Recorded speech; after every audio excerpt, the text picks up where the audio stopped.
Assalamualaikum warahmatullahi wabarakatuh. Alhamdulillah, alhamdulillahil aliyyil qadir, wassalatu wassalamu ala nabiyyil basyirin nadhir, wa ala alihi wa ashabihi alladhina salaku tariqahul munir. Ashhadu an la ilaha illallah wa ashhadu anna Muhammadan abduhu wa rasuluh. Allahumma salli wa sallim wa barik ala nabiyyina Muhammadin wa ala alihi wa ashabihi wa sallim, amma ba'd.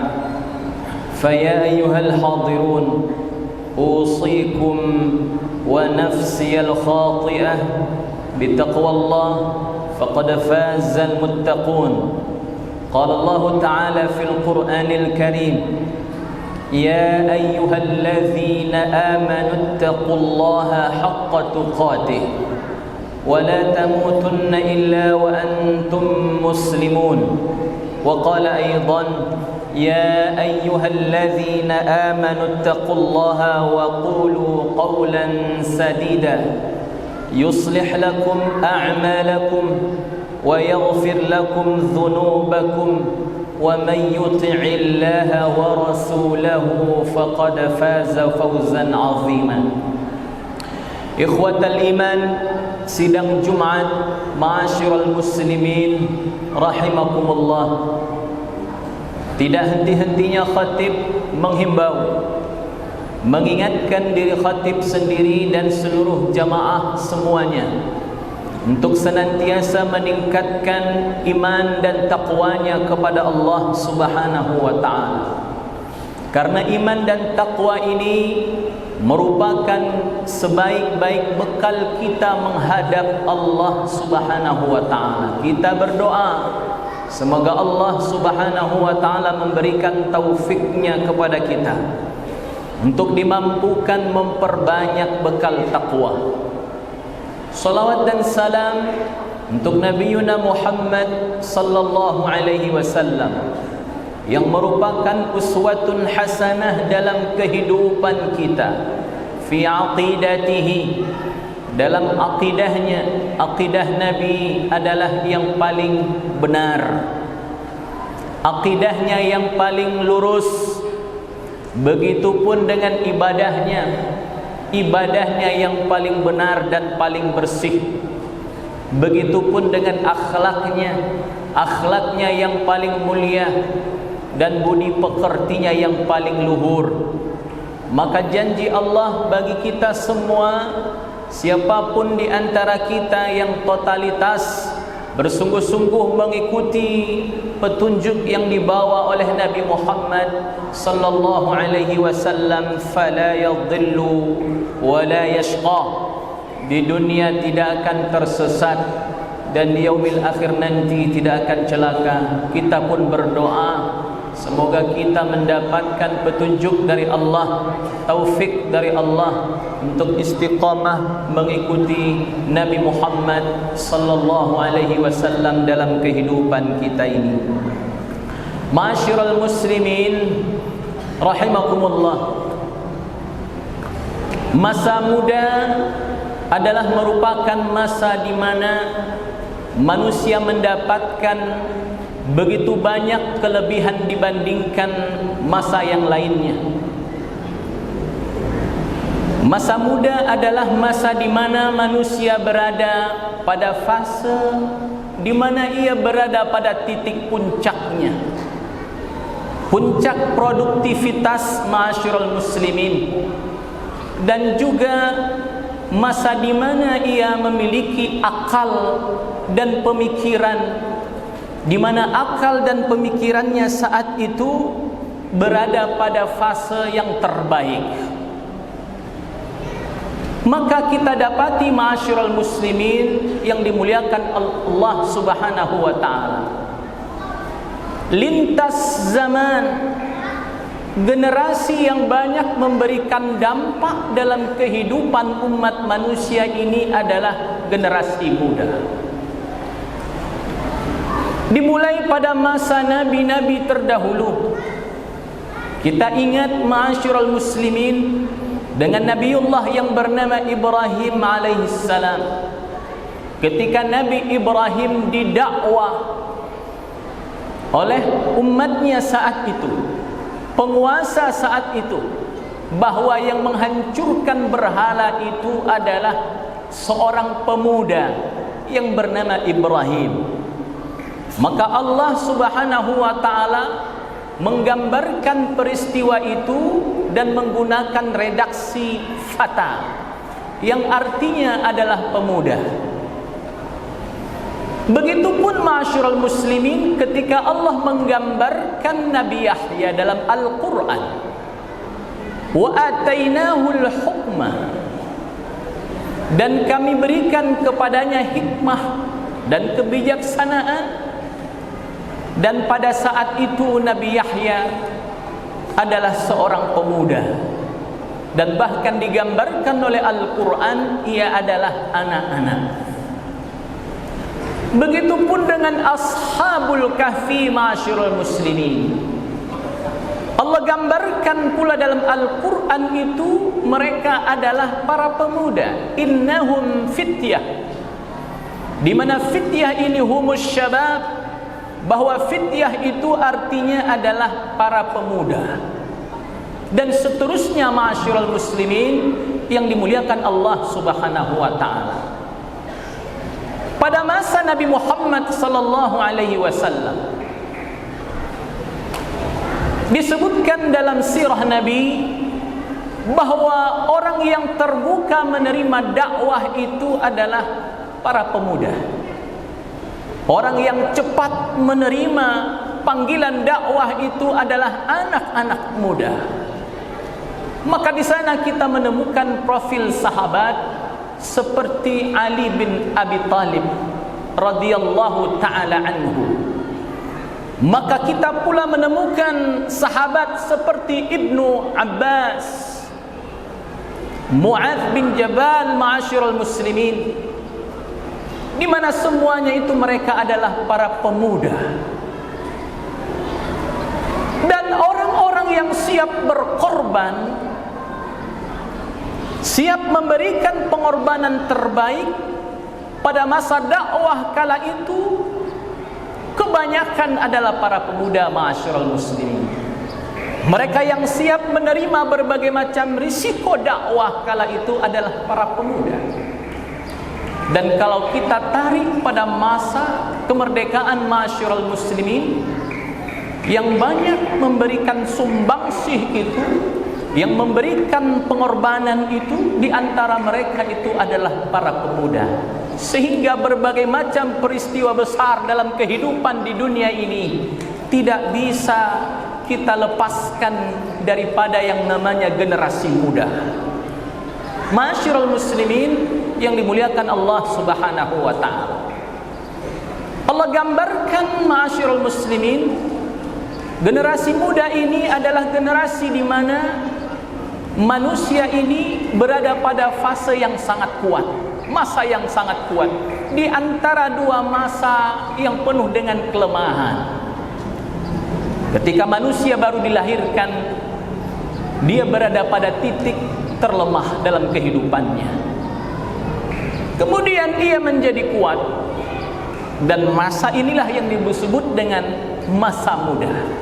Lalu kemudian ia menjadi lemah kembali atau syaikhukah, masa tua. Ketika pada masa itu ma'asyiral muslimin, manusia kembali persis seperti ketika ia berada pada masa kanak-kanaknya, di mana ia banyak bergantung kepada orang lain. Ketika baru dilahirkan, batita balita, ia menggantungkan kebutuhannya kepada orang tuanya. Lalu kemudian ia kuat, ia berpijak di atas kakinya sendiri ma'asyiral muslimin.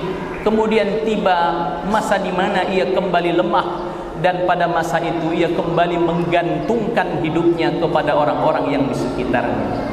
Ma'asyiral muslimin yang dimuliakan Allah Subhanahu wa ta'ala, sebagaimana yang disebutkan tadi, bahwasanya pada masa muda ini atau generasi muda ini generasi yang memiliki pemikiran atau akal yang terbuka, siap menerima masukan-masukan, siap menerima informasi-informasi dari luar, luas dalam bergaul, sehingga ma'asyiral muslimin ini menjadi kelebihan dan keutamaan sekaligus menjadi tantangan. Yang menjadi masalah adalah ketika yang menghampiri generasi muda itu adalah sesuatu yang negatif, maka hampir bisa dipastikan ma'asyiral muslimin ia akan menjadi ikut-ikutan negatif. Ketika yang meliputinya, mengelilinginya, dan yang mewarnainya itu adalah sesuatu yang positif, maka ia akan ikut menjadi positif. Maka menjadi penting ma'asyiral muslimin kita memberikan perhatian khusus untuk generasi muda ini, dan kita tidak bisa melepaskan diri daripada Rasulullah sallallahu alaihi wasallam yang telah memberikan keteladanan kepada kita bagaimana seharusnya kita mendidik generasi muda ini. Ma'asyiral muslimin yang dimuliakan Allah Subhanahu wa taala, Rasulullah sallallahu alaihi wasallam berbaur dengan anak-anak, berbaur dengan generasi muda. Berbaur bukan sembarang berbaur, tapi berbaur dalam rangka mendidik dan memberikan keteladanan ma'asyiral muslimin. Kita dapati sahabat Rasulullah sallallahu alaihi wasallam yang bernama Ibnu Umar, di mana ia bercerita bahwa Rasulullah sallallahu alaihi wasallam mendidiknya dengan penuh kelembutan, dan bahkan tidak jarang Rasulullah memberikan sentuhan kepadanya. Jadi bukan sekedar menggunakan lisan ma'asyiral muslimin, tapi Rasulullah juga menggunakan sentuhan untuk mendidik anak-anak muda kala itu. Disebutkan oleh Ibnu Umar, dipegang oleh Rasulullah sallallahu alaihi wasallam pundaknya itu. Dia bercerita, Rasulullah pegang pundakku, lalu kemudian Rasulullah sallallahu alaihi wasallam mendoakanku, Allahumma faqihhu fid din wa 'allimhu ta'wil. Mu'adz pun bercerita, Rasulullah sallallahu alaihi wasallam pernah memegang tanganku, lalu kemudian Rasulullah sallallahu alaihi wasallam berkata kepadaku, inni uhibbuk, sesungguhnya saya mencintaimu. Lalu kemudian Rasulullah mengajarkan sebuah doa kepadanya yang berbunyi, Allahumma a'inni ala dzikrika wa syukrika wa husni ibadatik. Jadi Rasulullah sallallahu alaihi wasallam ma'asyiral muslimin tidak menghindari anak-anak, tidak menghindari generasi muda, fokus dengan pekerjaannya, misi dakwahnya kepada orang-orang tua. Tidak, ma'asyiral muslimin, anak muda, anak-anak menjadi objek dakwah utama Rasulullah sallallahu alaihi wasallam. Pun kita dapati juga ma'asyiral muslimin, orang yang berada di garda terdepan ketika jihad itu adalah generasi muda.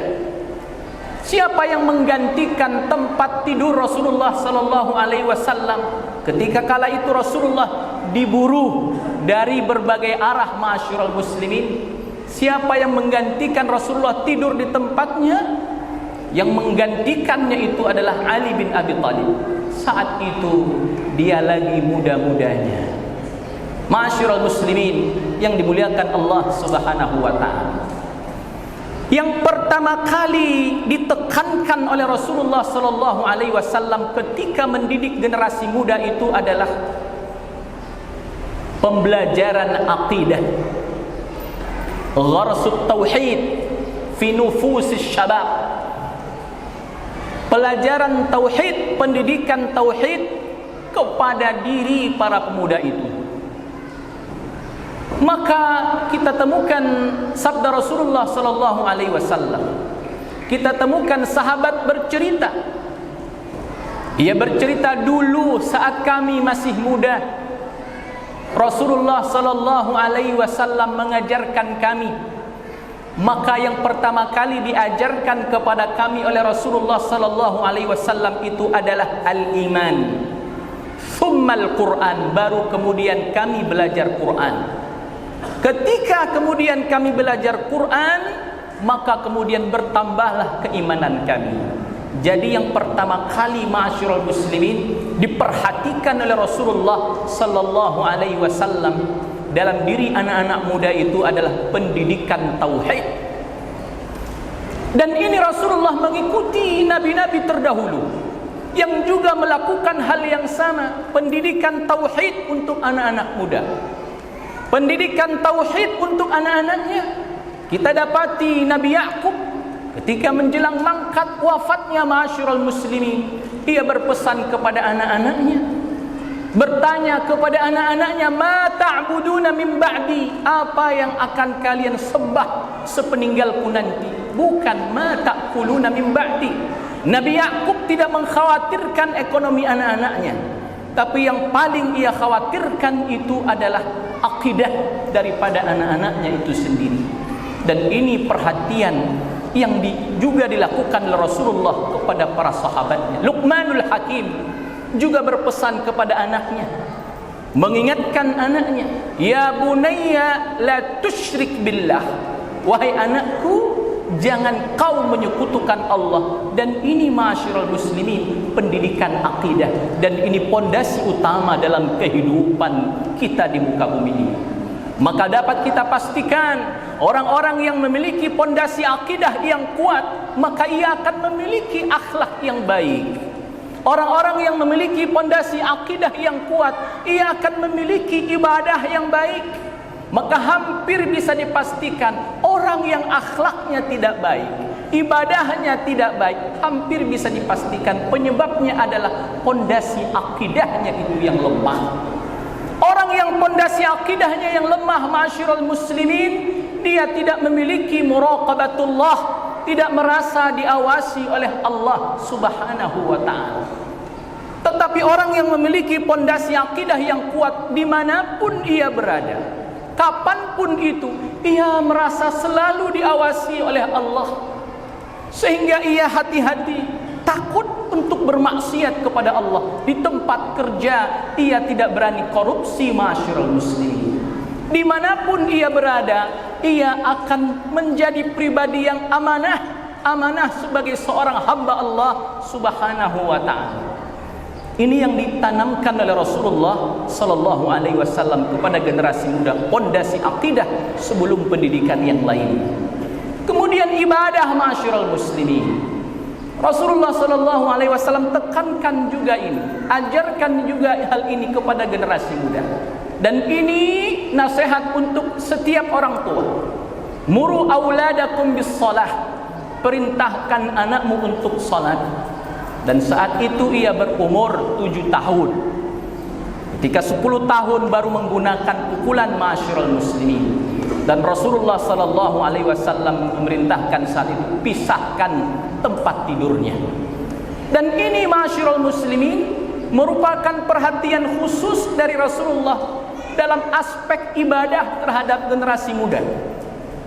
Anak-anak sudah dibiasakan untuk sholat, sudah dibiasakan beribadah. Ibnu Abbas waktu kecil ia sudah mengikuti Rasulullah melakukan ibadah sunnah. Dan ini menjadi perhatian buat kita bagi para orang tua.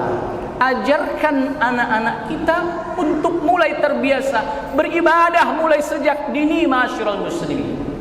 Pembiasaan itu sejak kecil. Kalau sejak kecil terbiasa, mudah diarahkan ketika ia sudah remaja. Tapi kalau kecil dia tidak dibiasakan, menjadi berat bagi orang tua ketika ia memerintahkan anak-anaknya untuk sholat. Jadi pembiasaan itu sejak dini.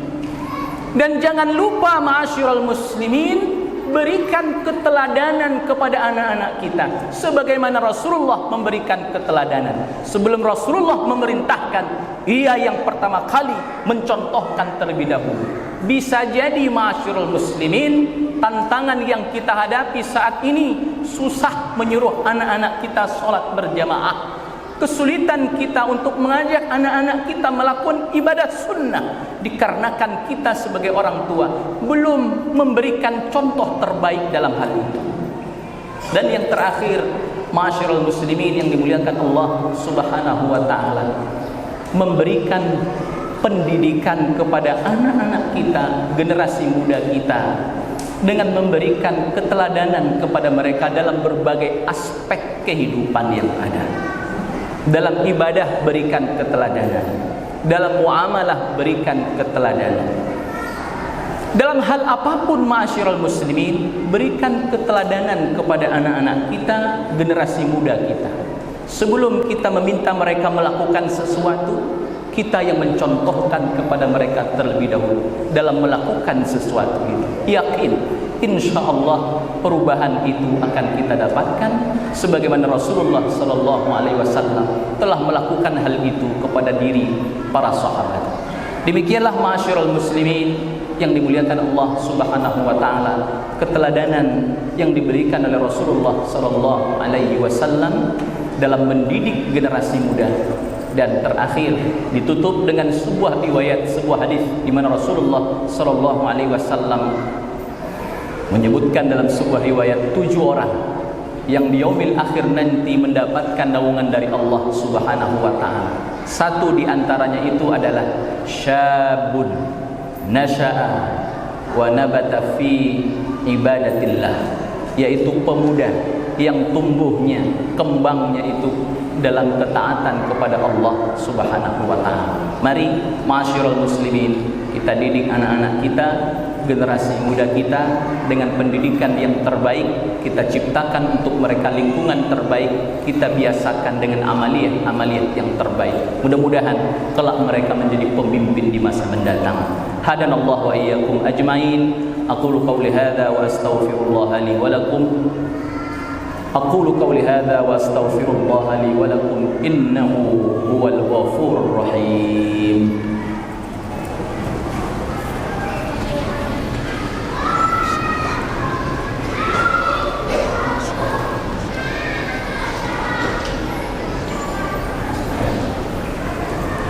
الحمد لله الحمد لله وكفى والصلاة والسلام على النبي المصطفى وعلى آله وأصحابه أهل الصدق والوفاء. أشهد أن لا إله إلا الله وأشهد أن محمدا عبده ورسوله. اللهم صل وسلم وبارك على نبينا محمد وعلى آله وأصحابه وسلم. أما بعد، فقد قال الله تعالى في القرآن الكريم: يا أيها الذين آمنوا اتقوا الله حق تقاته ولا تموتن إلا وأنتم مسلمون. وقال أيضا: إن الله وملائكته يصلون على النبي يا أيها الذين آمنوا صلوا عليه وسلموا تسليما. اللهم اغفر للمسلمين والمسلمات والمؤمنين والمؤمنات الأحياء منهم والأموات إنك سميع قريب مجيب الدعوات يا قاضي الحاجات. اللهم تقبل منا إنك أنت السميع العليم وتب علينا إنك أنت التواب الرحيم. اللهم اجعلنا وأهلنا وأولادنا وذرارينا من أهل القرآن. اللهم اجعلنا وأهلنا وأولادنا وذرارينا من حفاظ القرآن، وأدخلنا جنتك بشفاعة القرآن وبشفاعة نبيك صلى الله عليه وسلم وبغير حساب. اللهم انصر إخواننا المسلمين المستضعفين والمرابطين والمجاهدين في فلسطين. اللهم انصر إخواننا المسلمين المستضعفين في كل مكان وفي كل زمان على أعدائك أعداء الدين من اليهود والنصارى والشيوعيين ومن على شاكلتهم. ربنا آتنا في الدنيا حسنة وفي الآخرة حسنة وقنا عذاب النار. عباد الله، إن الله يأمر بالعدل والإحسان وإيتاء ذي القربى وينهى عن الفحشاء والمنكر والبغي يعظكم لعلكم تذكرون. والله يعلم ما تصنعون.